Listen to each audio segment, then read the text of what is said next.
Okay,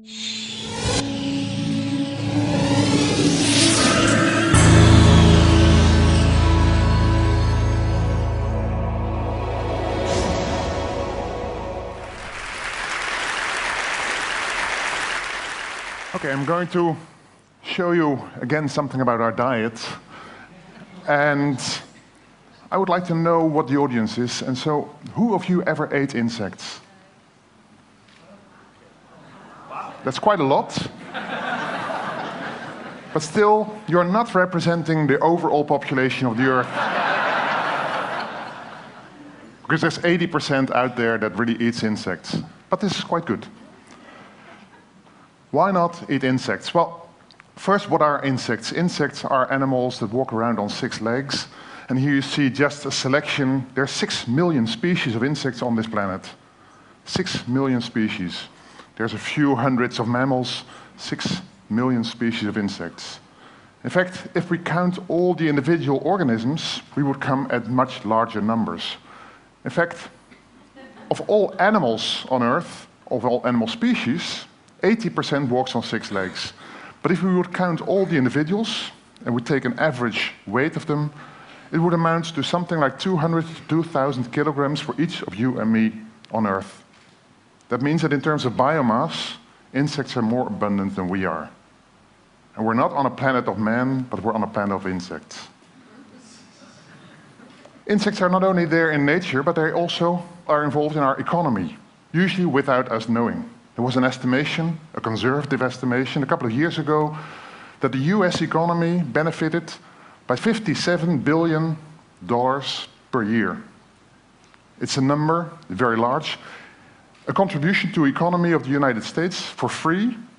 And so I looked up what the economy was paying for the war in Iraq in the same year. That was $80 billion US. Well, we know that that was not a cheap war. So insects, just for free, contribute to the economy of the United States with about the same order of magnitude, just for free, without everyone knowing.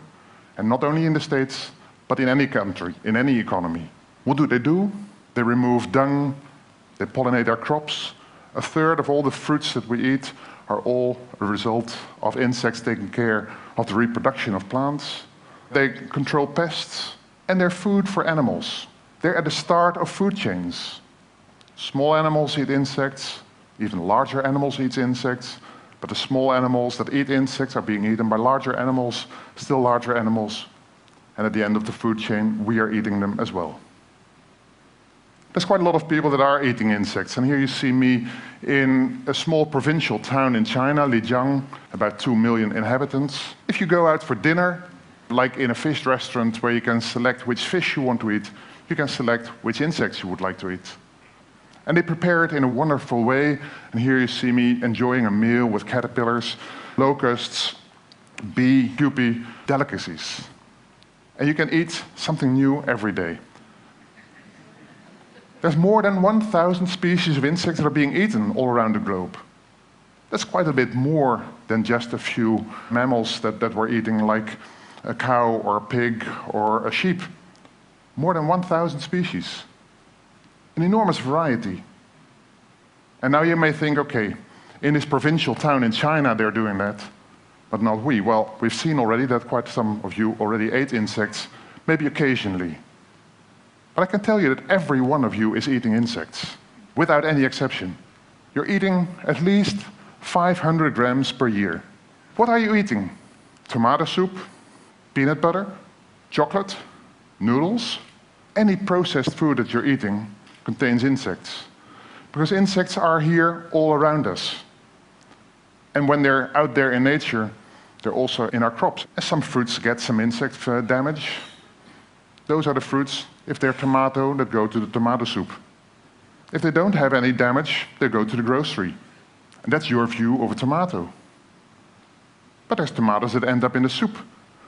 And as long as they meet the requirements of the food agency, there can be all kinds of things in there, no problem. In fact, why would we put these balls in the soup? There's meat in there anyway. In fact, all our processed foods contain more proteins than we would be aware of. So anything is a good protein source already. Now you may say, okay, so we're eating 500 grams just by accident. We're even doing this on purpose in a lot of food items that we have. I have only 2 items here on the slide. Pink cookies or surimi sticks, or if you like, Campari. A lot of our food products that are of a red color are dyed with a natural dye. The surimi sticks is crab meat, or is being sold as crab meat. It's white fish that's being dyed with cochineal. And cochineal is a product of an insect that lives off these cacti. It's being produced in large amounts, 150 to 180 metric tons per year. In the Canary Islands, in Peru, and it's big business.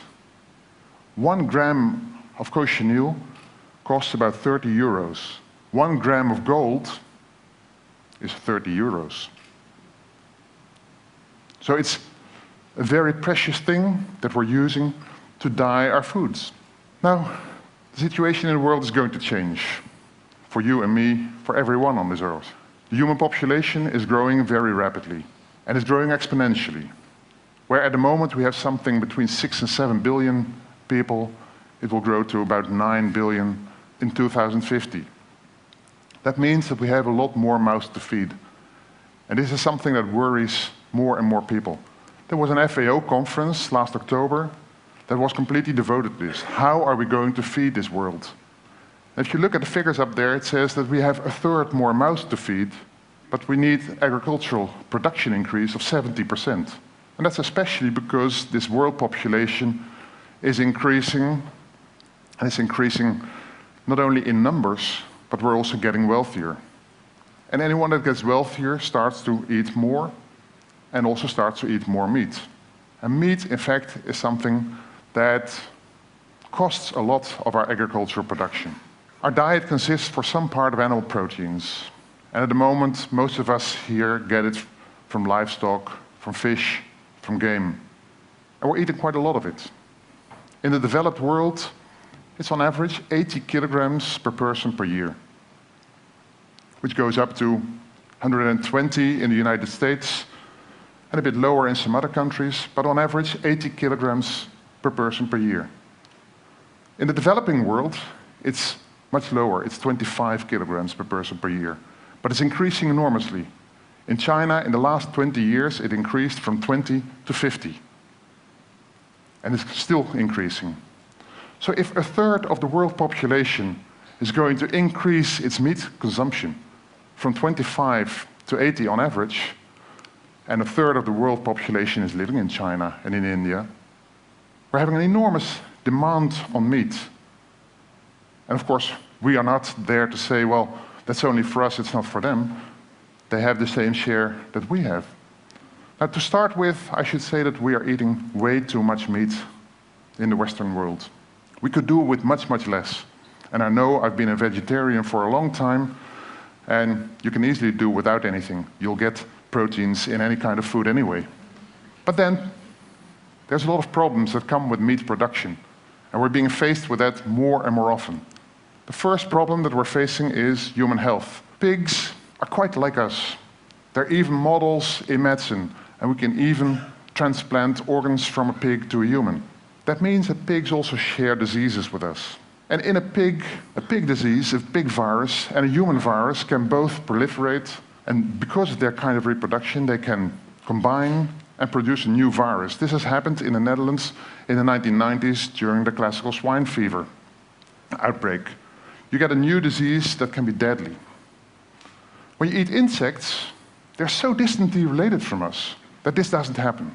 So that's 1 point for insects. And there's the conversion factor. If you take 10 kilograms of feed, you can get 1 kilogram of beef, but you can get 9 kilograms of locust meat. So if you would be an entrepreneur, what would you do? With 10 kilograms of input, you can get either 1 or 9 kilograms of output. So far, we're taking the 1 or up to 5 kilograms of output. We're not taking the bonus yet. We're not taking the 9 kilograms of output yet. So that's 2 points for insects. Then there's the environment. If we take 10 kilograms of food and it results in 1 kilogram of beef, the other 9 kilograms are waste. And a lot of that is manure.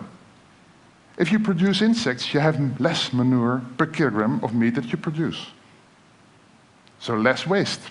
Furthermore, per kilogram of manure, you have much, much less ammonia and fewer greenhouse gases when you have insect manure than when you have cow manure. So you have less waste, and the waste that you have is not as environmentally malign as it is with cow dung. So that's 3 points for insects. Now there's a big if, of course, and it is if insects produce meat that is of good quality. Well, there have been all kinds of analyses, and in terms of protein, of fat, of vitamins, it's very good. In fact, it's comparable to anything that we eat as meat at the moment. And even in terms of calories, it's very good. 1 kilogram of grasshoppers has the same amount of calories as 10 hot dogs or 6 Big Macs. So that's 4 points for insects. I can go on, and I could make many more points for insects, but time doesn't allow this. So the question is, why not eat insects? I gave you at least 4 arguments in favor. We'll have to. Even if you don't like it, you'll have to get used to this. Because at the moment, 70% of all our agricultural land is being used to produce livestock. That's not only the land where the livestock is walking and feeding, but it's also other areas where the feed is being produced and being transported. We can increase it a bit at the expense of rainforests. But there's a limitation very soon. And if you remember that we need to increase agricultural production by 70%, we're not going to make it that way. We could much better change from meat, from beef, to insects. And then 80% of the world already eats insects. So we're just a minority in a country like the UK, the USA, the Netherlands, anywhere. On the left-hand side, you see a market in Laos where they have abundantly present all kinds of insects that you can choose for dinner for the night. On the right-hand side, you see a grasshopper. And so people there are eating them, not because they're hungry, but because they think it's a delicacy. It's just very good food. You can vary enormously, it has many benefits. In fact, we have delicacy that's very much like this grasshopper. Shrimps, a delicacy, being sold at a high price. Who wouldn't like to eat a shrimp? There are a few people that don't like shrimp, but shrimp or crabs or crayfish, it's very closely related. There are delicacies. In fact, a locust is a shrimp of the land. And it would make very good into our diet. So why are we not eating insects yet? Well, that's just a matter of mindset. We're not used to it. And we see insects as these organisms that are very different from us.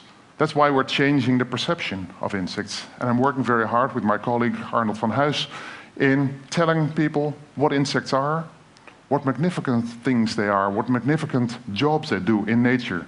And in fact, that without insects, we would not be here in this room. Because if the insects die out, we will soon die out as well. If we die out, the insects will continue very happily. So we have to get used to the idea of eating insects. And some might think, well, they're not yet available. Well, they are. There's entrepreneurs in the Netherlands that produce them. And one of them is here in the audience, Marjan Peters, who's on the picture. I predict that later this year, you'll get them in the supermarkets. Not visible, but as animal protein in the food. And maybe by 2020, you'll buy them just knowing that this is an insect that you're going to eat. And they're being made in the most wonderful ways. A Dutch chocolate maker.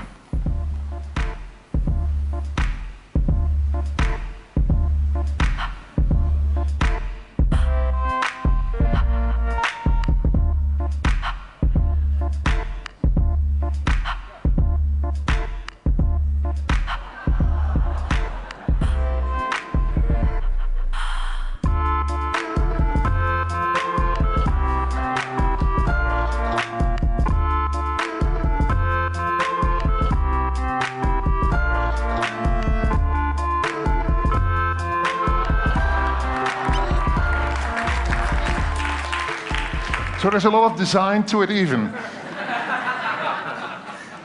Well, in the Netherlands we have an innovative Minister of Agriculture, and she puts the insect on the menu in her restaurant, in her ministry. And when she got all the ministers of agriculture of the EU over to The Hague recently, she went to a high-class restaurant and they ate insects all together. It's not something that is a hobby of me. It's really taken off ground. So why not eat insects? You should try it yourself. A couple of years ago, we had 1,750 people all together on a square in Wageningen town, and they ate insects at the same moment, and this was still big news. I think soon it will not be big news anymore when we all eat insects, because it's just a normal way of doing.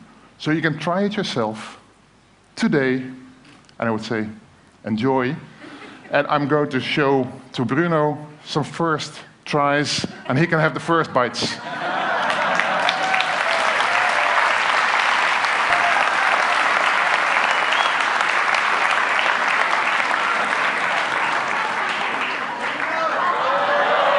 Look at them first. Look at them first. It's all protein. That's exactly the same you saw in the video, actually, and it looks delicious. Let's just make it nuts or something. Thank you.